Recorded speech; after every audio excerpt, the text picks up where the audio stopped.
everyone, Astro Girl here, and welcome back to another video. So in today's video, I'm actually going to be going through my older sketchbooks from 2019. So this one would have been from April of 2019, and this would have been my first year of college, I believe.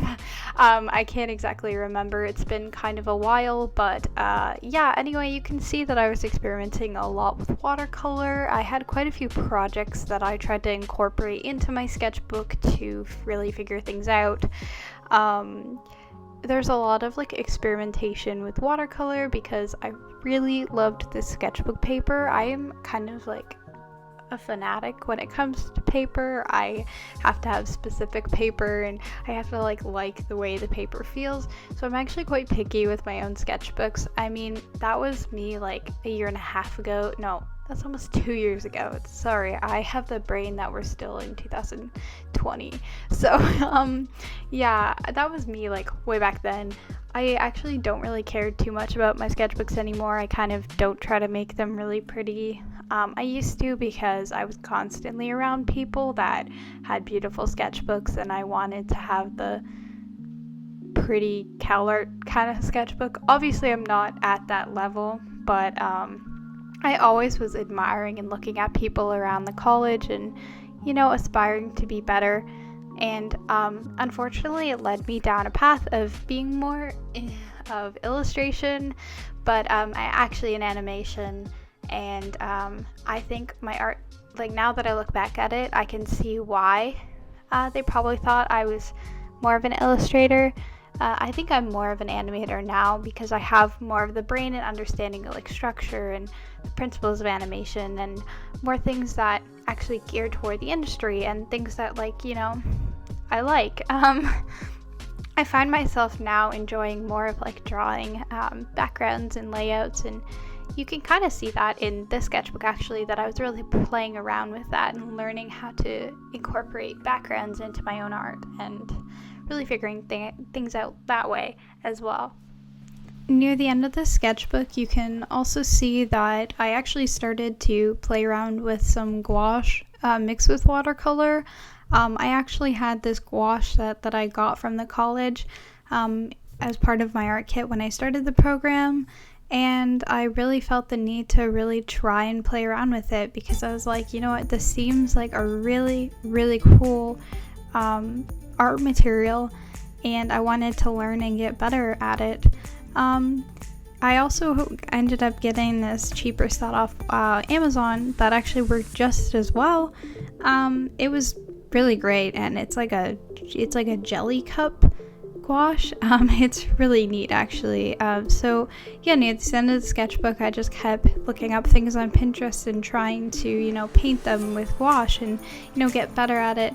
Now that I look back, I was still, I think, trying to make it watercolory, not so much actual gouache, because gouache is applied a lot thicker and more vibrant, and I was still watering it down, I think, a little too much to get that nice one color without the brush strokes. I've seen a lot of people use gouache and they do a magnificent job, and man, I wish I could be at that point.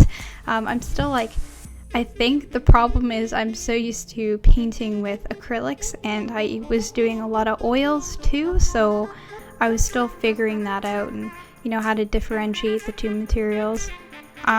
Moving on to sketchbook number 2, I started this in September of 2019. So I actually ended up buying the same brand of sketchbook because I loved the texture and paper, although they aren't the cheapest of sketchbooks, but I sometimes find if I spend a little bit more money on the sketchbook, I'll be willing to actually draw on it more and really take my time with it. So as you'll see with this sketchbook, I was really trying to draw people and observe things around me. So the difference between the last sketchbook and this one is I think I had more of a focus in this one.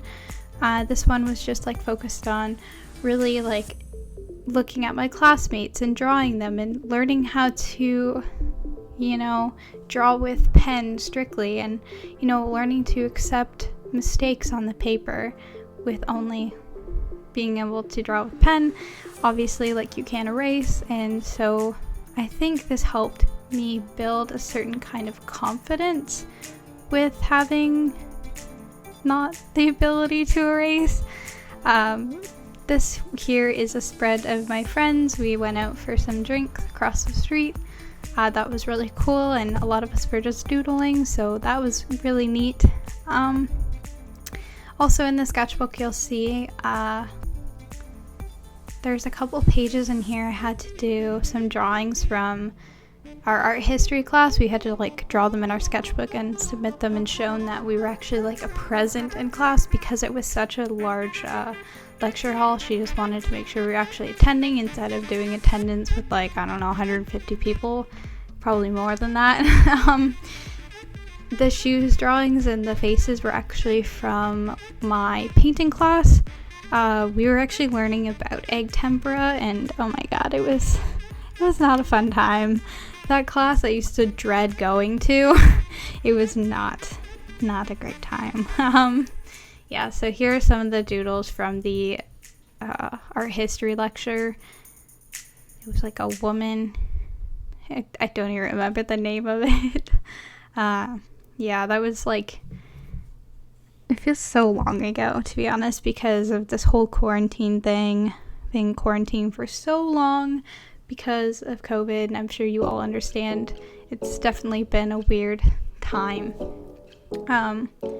Yeah, and I finally decided to show the world, or YouTube, my sketchbooks that I've kind of had lying around. I have so many, and I think it'd be so fun to be able to, you know, show you all what I have over the years, especially if you've been a part of my YouTube channel for a really long time. You know that I used to draw a lot of anime and manga, and I only used to strictly draw with markers, and I finally want to show you the improvement and the journey I've come through. And here's a bit of an explanation of why I kind of disappeared off YouTube for several years. So I think the journey began in about grade 11 or 12, or grade 10 or 11. I came to the conclusion that if I wanted to become an animation student or an animation major, that I would need to really dedicate my art and my time to exploring other mediums and learning how to become an artist of multiple strengths. So instead of just knowing how to draw a manga face and knowing how to draw a manga body, I would need to know how to draw things differently and learn how to draw cartoons and different styles and prove that I am capable of drawing other things. And because of this journey that I've come through, and currently now I've learned as an artist that I personally love drawing backgrounds, and I would have never come to that if I'd never took the journey of experimenting and drawing different things. I know it's not present in this sketchbook that I like to draw backgrounds, but if you look at my current demo reel, you'll be able to see that one of my strengths is definitely layout, and hopefully I can become a background designer. I think that would be a fantastic job, or even a rigger. I mean, I'm still learning. But yeah, if you guys have any questions, feel free to comment down below, and if you'd like to see more of my old sketchbooks, and you know, I'll be happy to pull them out and record a video, because I have 2 bins full. So I'd be happy to even show you the ones like that are really old on this channel. I think I still have some old art update videos showing them, but yeah, I definitely think it'd be kind of cool to, you know, go back to look at my 14-year-old self sketchbooks and, you know, do a reaction video, because some of them are pretty cringy in my opinion, just listening to my old self talk. Yeah, anyways, I hope you guys enjoyed this video. Please feel free to like, comment, and subscribe. See you guys later. Bye.